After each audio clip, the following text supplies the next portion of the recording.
नमस्कार विद्यार्थी मित्रांनो, इंग्लिश गुरुजी यूट्यूब चॅनलमध्ये मी प्राध्यापक राजेश कागणे, हुतात्मा जयंतराव पाटील कनिष्ठ महाविद्यालय, हिमायतनगर, जिल्हा नांदेड आपले स्वागत करत आहे. विद्यार्थी मित्रांनो, या व्हिडिओमध्ये आपण वर्ग 11वी इंग्रजी विषयाच्या युनिट 1.1 भाग 4 पाहत आहोत. विद्यार्थी मित्रांनो, या आधीच्या तीनही व्हिडिओची लिंक डिस्क्रिप्शन बॉक्समध्ये दिलेली आहे, ती आपण बघावी. आणि आपण जर या यूट्यूब चॅनलवरती नवीन असाल तर यूट्यूब चॅनल लाईक करा, शेअर करा आणि सबस्क्राईब करायला विसरू नका. चला तर आपण बघूयात की बेईंग नेबरली हा जो पार्ट आहे याचा चौथा भाग.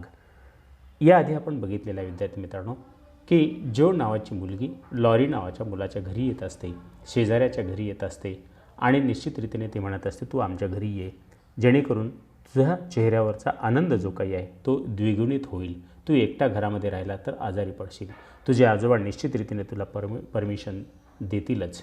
आणि म्हणून हे बघा, यावरती तो काय म्हणत असतो की निश्चित रीतीने माझे आजोबा मला परमिशन देतील.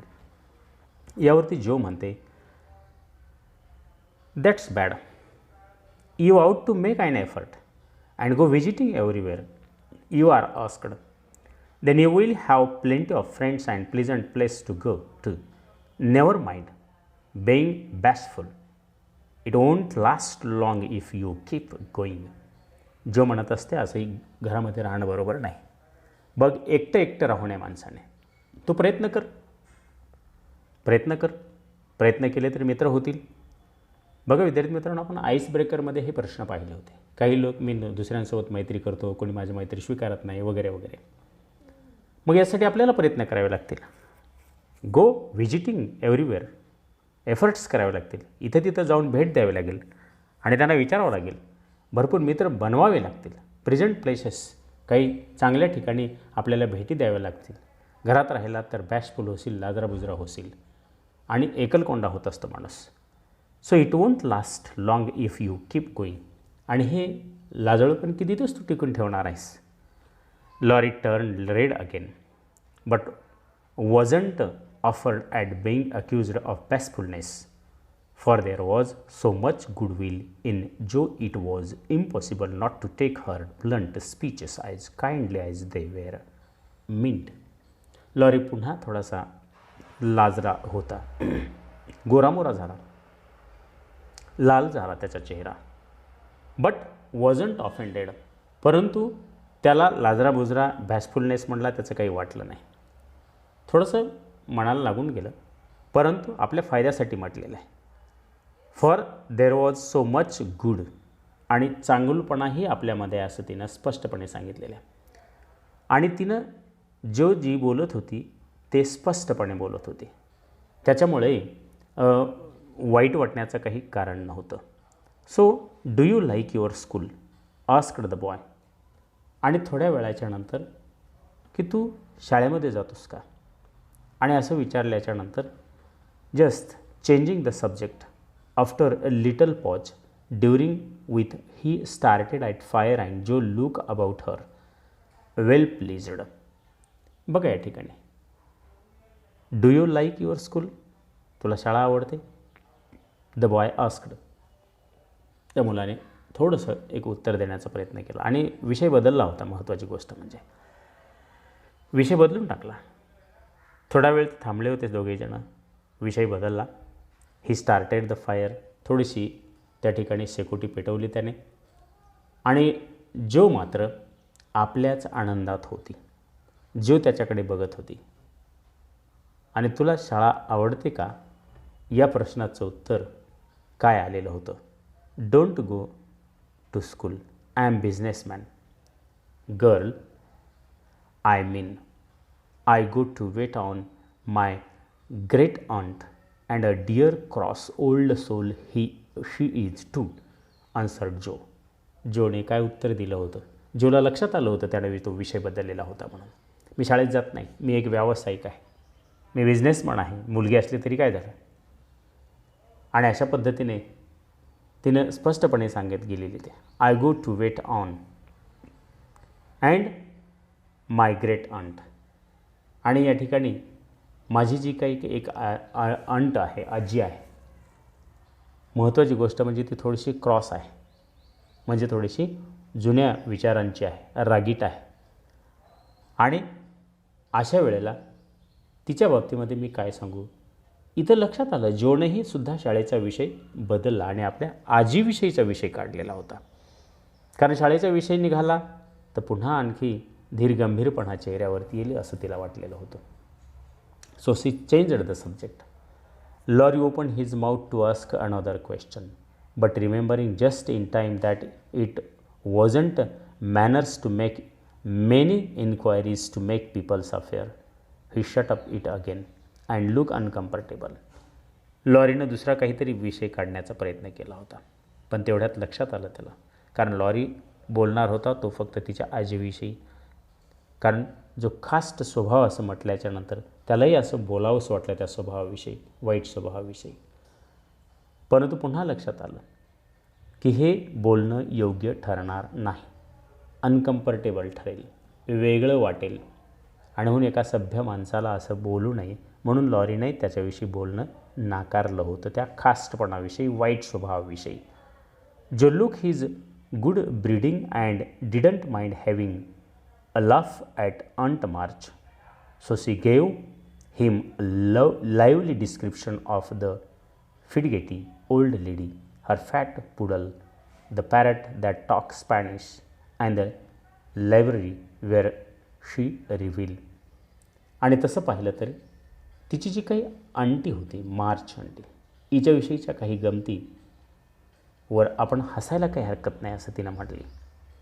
जरी जोडणं विषय काढलेला नव्हता तरीसुद्धा तिने स्वतःहून विषय काढला की तिला लक्षात आलं की लॉरीच्या चेहऱ्यावरती हास्य आणायचं असेल तर आपण आपली जी काही आजी आहे, खास आजी आपण म्हणलो तिला, तिच्याविषयीच्या काही गोष्टी सांगायला पाहिजे आपण.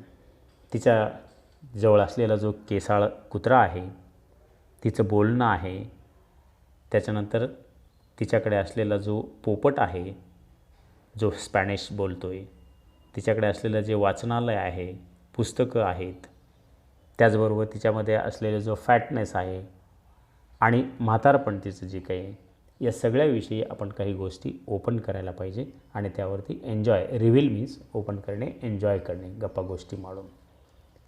And Laurie enjoy that immensely when she told about the prime old gentleman who came once to Aunt March, and in the middle of a fine speech, how Paul had tweed his wig off his great dismay, and the boy lay back and laughed till the tears ran down his cheeks and made pop her head into she what was the matter. एक गोष्ट सांगायला तिने सुरुवात केली की आमची जी काही aunty होती, आमची जी काही आजी होती, थोडीशी इमेन्स झाले, त्या गोष्टीमध्ये ते घडून गेलेले होते. जुनी गोष्ट होती. एक माणूस तिला तिच्या लग्नाला मागणी घालायला जेव्हा घरी आलेला होता, पाहायला आलेला होता तेव्हा, आणि अशा परिस्थितीमध्ये तो रुबाबदार आलेला माणूस, कारण आजीचंही वय होतं आणि त्याही माणसाचं वय झालेलं होतं.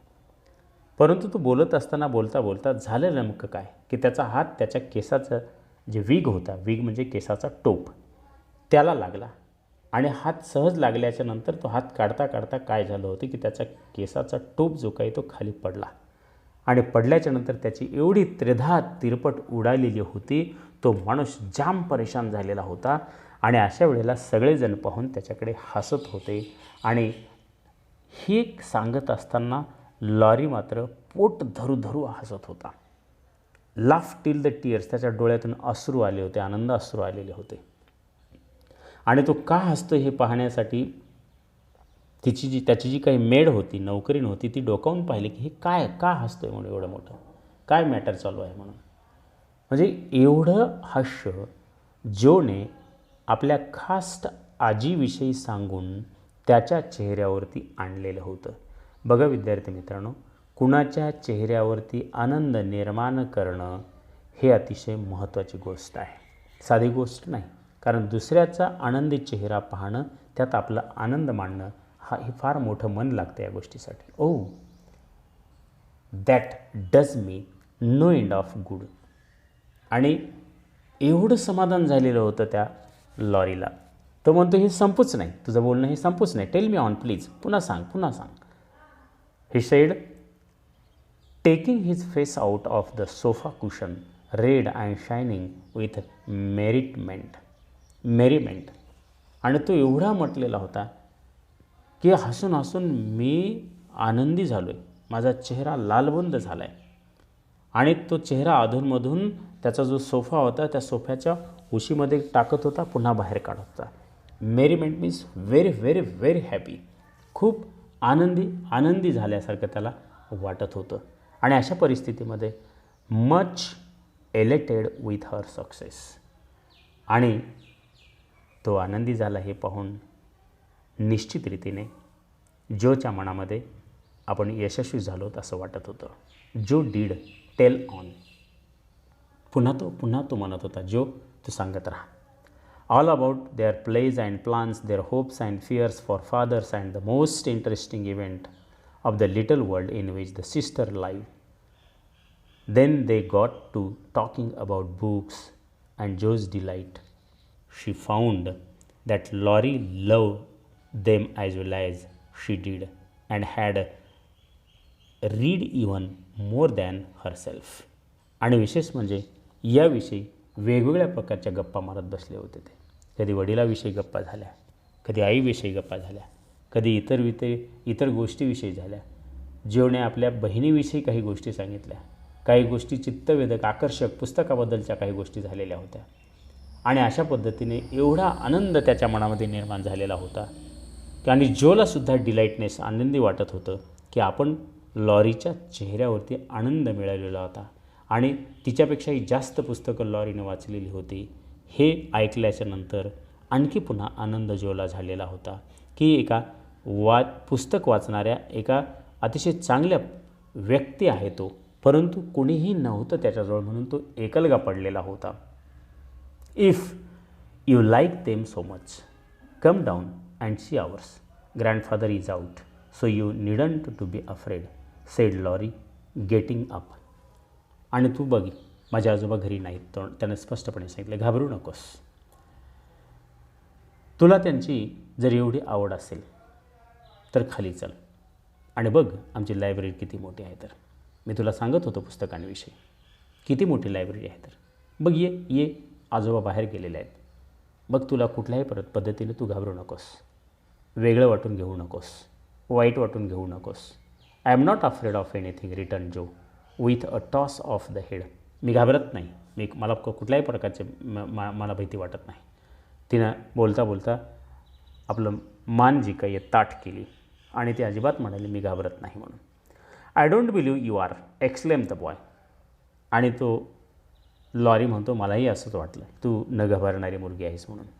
Looking at her with much admiration, though he privately thought she would have good reason to be a trifle afraid of old gentleman if she met him in some of his mood.